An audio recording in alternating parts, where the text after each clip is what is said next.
নমস্কার, সুরজিৎ মান্না ক্রিয়েশনস চ্যানেলের পক্ষ থেকে তোমাদের সবাইকে সুস্বাগতম। আশা করি তোমরা সকলে ভালো এবং সুস্থ আছো। আমি তোমাদের জন্য এই ভিডিওটিতে তুলে ধরছি 2025 সালের ক্লাস 7-এর রায় ও মার্টিন প্রশ্নবিচিত্রা থেকে বাংলা বিষয়ের একসেট প্রশ্নপত্রের সম্পূর্ণ সমাধান করছি। তার আগে তোমাদের কাছে অনুরোধ, তোমরা ভিডিওটি না টেনে পুরোটা দেখো। ভিডিওটি কেমন লাগলো কমেন্ট করে জানিয়ে ভিডিওতে লাইক দাও এবং শেয়ার করো, এবং চ্যানেলে নতুন হলে চ্যানেলটিকে সাবস্ক্রাইব করে চ্যানেলের সঙ্গে যুক্ত হয়ে যাও, কারণ তোমরা আমার এই চ্যানেলের মাধ্যমে ক্লাস 7-এর রায় ও মার্টিন প্রশ্নবিচিত্রা থেকে সেকেন্ড ইউনিট টেস্টের জন্য বাংলা, পরিবেশ ও বিজ্ঞান, ভূগোল, ইতিহাস এই 4টি বিষয়ের সমাধান পাবে। অলরেডি আমি তোমাদের ভূগোল ও ইতিহাসে সবগুলো সেট আলোচনা করে দিয়েছি। পরিবেশ এবং বাংলা আলোচনা চলছে, তাই ওই আগের ভিডিওগুলো দেখতে চাইলে আমার চ্যানেলের প্লে লিস্টে গিয়ে দেখে নাও, নাহলে এই ভিডিও ডিসক্রিপশনে তার লিঙ্ক দেওয়া আছে, ওখানে ক্লিক করেও দেখে নিতে পারো। আলোচনা শুরু করছি 21 নম্বর পেজের 4 নম্বর model school Krishnagarh government girls high school স্কুলের প্রশ্নপত্র সেটি আলোচনা করছি। এর আগে আমি 1 থেকে 3 নম্বর স্কুলের আলোচনা করে দিয়েছি। তোমরা ওই ভিডিওগুলো দেখতে চাইলে আমার চ্যানেলের প্লে লিস্টে গিয়ে দেখে নাও, নাহলে এই ভিডিও ডিসক্রিপশনে তার লিঙ্ক দেওয়া আছে, ওখানে ক্লিক করে দেখে নিতে পারো। 1 থেকে সঠিক উত্তর বেছে নিয়ে লেখো। 1.4 বইটি শব্দের অর্থ অপশান ক্ষয় এগিয়ে যাও। 1.2 দেবদূত মঞ্চ আলো করে দাঁড়িয়ে আছেন, এখানে দেবদূতকে অপশান ক্ষয় নেতাজি। 1.3 ভালো কথা শুনি যে চটপট লিখিতায় কি লেখা হয়, অপশান ক্ষয় ফড়িংয়ের কটা ঠ্যাং। 1.4 ঠাকুমা গল্প শোনায়, অপশান কয় নাতনিকে।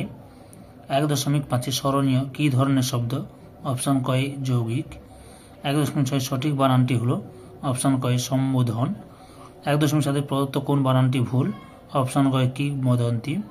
1.8 দুমদাম কী ধরনের শব্দ, অপশান ক্ষয় অনুকার শব্দ। 1.9 গলায় গলায় ভাব বাক্যটিতে শব্দ জড়িত ব্যবহৃত হয়েছে,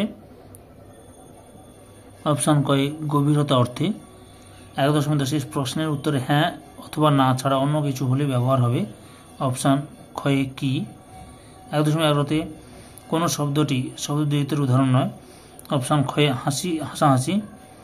1.12 ঝনঝন শব্দটি একটি, অপশান কয়ে ধনাত্মক শব্দ। 2 থেকে কম বেশি 20টি শব্দে নিচের প্রশ্নগুলির উত্তর দাও। 2.1 চিতাবাঘের গতিবেগ কত, ঘন্টায় 70 মাইল।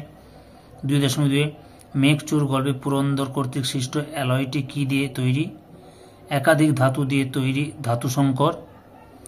2.3 জায়গাটির নাম ছিল কি, বিডন স্ট্রিটের কাছে সরকার বাগানে, বিডন স্ট্রিটের কাছে সরকার বাগানে। 2.4 আমার সোনার বাংলা গানটি কোন বাংলা মাসের উল্লেখ আছে, ফাল্গুন ও অঘ্রাণ। 2.5 কারা মানুষের মনে চিরস্থায়ী আসন লাভ করে, যারা মানব হৃদয়ে নিজের আসন প্রতিষ্ঠা করতে পারে। 2.6 কাল নদী জলে কাদের নাম ভেসে যায়, সাম্রাজ্যলোভী শাসকদের।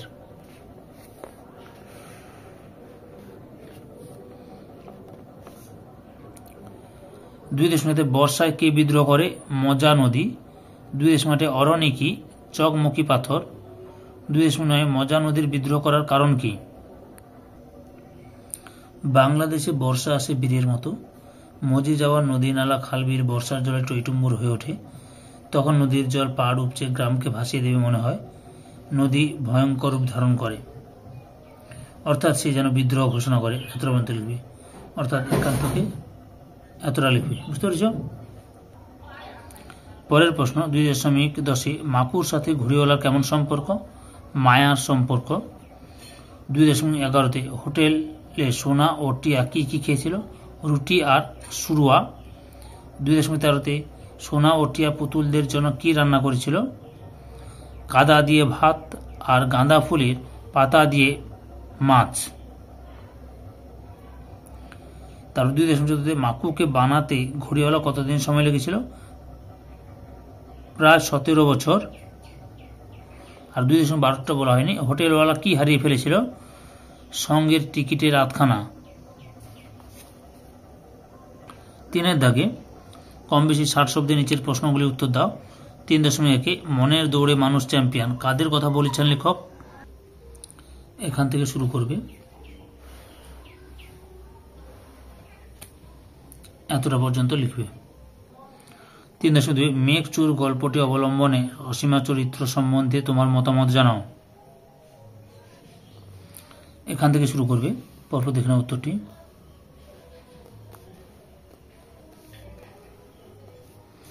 প্রকাশ ঘটেছে এত পর্যন্ত লিখবে। 3.3 সন্ধ্যা যেখানে জড়ো করে জনমত, সন্ধ্যা সেখানে জড়ো করে জনমত, সেখানে বলতে কোথাকার কথা বলা হয়েছে? বড় বটতলায়, বড় বটতলায়। সেখানে কিভাবে জনমত জড়ো হয়? এখান থেকে লেখা শুরু করবে, এতটা পর্যন্ত লেখো, পরের অংশটি দেখাচ্ছি। এই যে তোমরা মোট এতটা পর্যন্ত লিখবে, বুঝতে পেরেছ? 3.4 কাল থেকে মনে মোর লেগে আছে খটকা, কি খটকা লেগে আছে তা কিভাবে দূর হবে? এখান থেকে শুরু করবে, এতটা পর্যন্ত লিখবে। পরের প্রশ্ন 3.5 সার্কাসের লোকেদের জঙ্গলে গা ঢাকা দিতে হয়েছিল কেন? এখান থেকে শুরু করে এতটা পর্যন্ত লিখবে, বুঝতে পেরেছ? 3.6 হোটেল বলে হোটেল, হোটেলটির বর্ণনা দাও। এখান থেকে শুরু করবে, এতটা পর্যন্ত লিখবে, পরের অংশটি দেখাচ্ছি।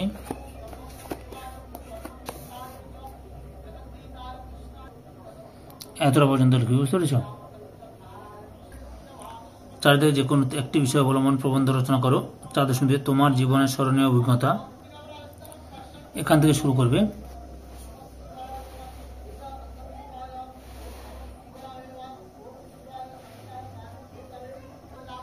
এতটা পর্যন্ত লিখবে।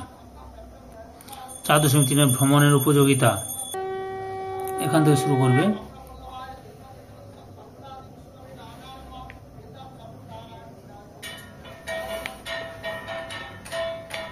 এতটা পর্যন্ত লিখবে। পরের প্রশ্ন 4.4 পরিবেশ রক্ষায় ছাত্র সমাজের ভূমিকা। এখান থেকে শুরু করবে।